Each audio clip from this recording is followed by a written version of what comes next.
Hey guys, welcome to our channel, and in this video I'm going to show you how to cancel your Edreams Prime subscription. If you want to delete, or if you want to unsubscribe, or if you want to cancel your subscriptions on your Edreams Prime, then there's only one way that you can follow to canceling your Prime subscription is calling to the executives of eDreams.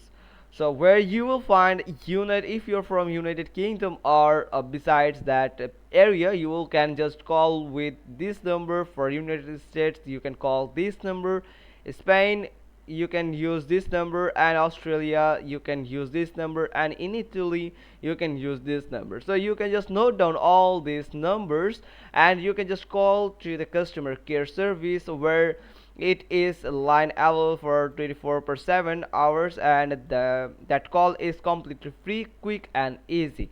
So you can just call that representative and ask him about the cancellation for your eDreams Prime subscription. Then they will give you the instructions, and you just need to verify. You may need to verify yourself with some credentials. Then they can easily cancel your Prime subscription. Hope you got this. If so, then give us a thumbs up, leave a comment below, and thanks for watching. Till next time.